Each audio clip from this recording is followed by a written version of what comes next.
జ్యోతిషాస్త్రీత్యా ద్వాదశ రాశిలో 5వ రాశి అయినటువంటి సింహరాశి మిత్రులారా, మీరు మఖా నక్షత్రం 1, 2, 3, 4 పాదములు, పుబ్బా నక్షత్రం 1, 2, 3, 4 పాదములు, ఉత్తరా నక్షత్రం మొదటి పాదానికి జన్మించిన మీరు సింహరాశి వారిగా పరిగణించబడుతున్నారు. ఈ నెల 2025 అక్టోబర్ నెల శుభాశుభ ఫలితాలు ఎలా ఉన్నాయంటే, గ్రహస్థితి ప్రకారం సూర్య భగవానుడు 1వ తారీఖు నుండి 16వ తారీఖు వరకు కన్యా రాశిలోను, 17 నుంచి 31 వరకు తులారాశిలోను, కుజుడు కర్కాటక రాశిలోను, బుధుడు తులారాశిలోను, గురు భగవానుడు వృషభ రాశిలోను, శుక్రుడు సింహరాశిలోను, శని కుంభరాశిలోను, రాహు మీనరాశిలోను, కేతు కన్యా రాశిలోను, చంద్రుడు 4 అక్టోబర్ సాయంత్రం నుండి 6 అక్టోబర్ వరకు 4వ స్థానంలోనూ ఉంటున్నారన్నమాట. ఈ నెల విద్యార్థుల నుంచి స్టార్ట్ చేస్తున్నాం. విద్యార్థులకి చాలా ముఖ్యమైనటువంటి సమయం చెప్పచ్చు. గురువు 10వ స్థానంలో ఉండడం వల్ల విద్యార్థులకి మంచి ఫలితాలు, మీరు కోరుకున్నటువంటి యూనివర్సిటీలో మంచి ఉద్యోగాలు, మంచి క్యాంపస్ సెలక్షన్స్ వచ్చే అవకాశాలు, ఇంటర్వ్యూస్ కూడా వచ్చే అవకాశాలు ఉన్నాయి. దేశ విదేశాల్లో చదవాలనుకున్న విద్యార్థులకి ఇది ఒక మంచి సమయం. విదేశాల్లో చదువుతున్న విద్యార్థులు, చదివి అయిపోయి ఉద్యోగం కోసం ఎదురుచూస్తున్న విద్యార్థులు, మీకు మంచి రోజులు స్టార్ట్ అయింది. గెట్ రెడీ, చాలా బాగుంటారు. కాస్త అష్టమ శని యొక్క ప్రభావం ఉన్నా కూడాను అన్ని రకాలుగా విద్యార్థులకి అవకాశాలు బాగున్నాయి.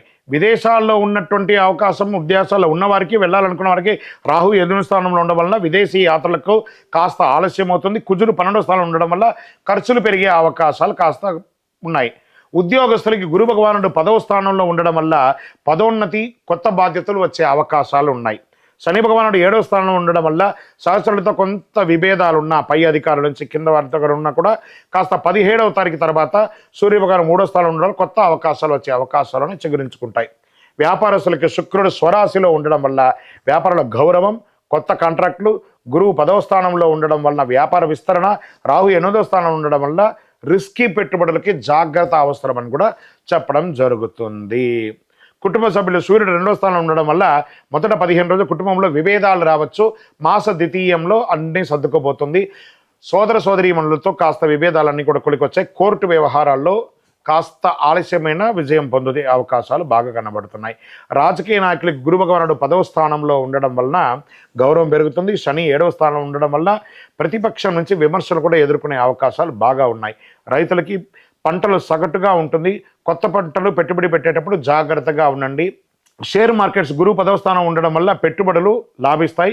కానీ రాహు 8వ స్థానం ఉండడం వల్ల రిస్కీ పెట్టుబడులు చేయకండి. విద్యార్థులకి ఇది ఒక మంచి అవకాశం అని కూడా చెప్పచ్చు. మళ్ళీ ఇక్కడ ప్రారంభమే విద్యార్థులతో స్టార్ట్ చేసాం కాబట్టి ఆరోగ్యం మిశ్రమంగా ఉంది. ఏ విధమైనటువంటి ఇబ్బంది లేదు. చంద్రాష్టమం 4 అక్టోబర్ సాయంత్రం 6:28 నుండి 6 అక్టోబర్ రాత్రి 11:44 వరకు చంద్రాష్టం ఉంటుంది. 2.5 రోజులు జాగ్రత్త, ఆరోగ్యంగా జాగ్రత్త. వాహనం నడిపేటప్పుడు, సంతకాలు పెట్టేటప్పుడు జాగ్రత్త. కొత్త ఒప్పందాలు వాయిదా వేయడం చాలా మంచిదని కూడా చెప్పచ్చు.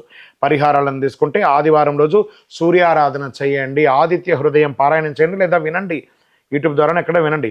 శనివారం రోజు శనీశ్వరుడికి నువ్వుల నూనెతో మీ వయస్సు ఎంత ఉందో అన్ని దీపాలు వెలిగించండి. ఎందుకంటే అష్టమ శని నడుస్తుంది కాబట్టి కాస్త దీపం వెలిగించి శని భగవాన్ దేహి మే బుద్ధి వైశిష్టం, దేహి మే నిత్యవనం, దేహి మే పరమ ఆనందం, దేవదేవ జగత్పతి అని స్వామివారి దగ్గర ప్రార్థన చేయండి. పాలు పండ్లు దానం, పేదవాళ్ళకి దానం చేయండి. దుర్గా సప్తసతి పారాయణం, చండీ పారాయణం చేయండి. అదృష్ట సంఖ్య 1. ఈ అదృష్టం కలిగించే రంగు బంగారు మరియు పసుపు కలర్ అని చెప్పచ్చు. అదృష్ట దిక్కులు ఈ నెల మీకు తూర్పు దిక్కు చాలా కలిసి వస్తుంది. ఈ నెలంతా కూడా శుభ సమయం ఉదయం 6:30 నుండి 8:30 వరకు చాలా విశేషంగా ఉంటుంది కాబట్టి చాలా మంచి రోజులు. అందరూ క్షేమంగా ఉండాలని ప్రార్థన చేస్తున్నాను.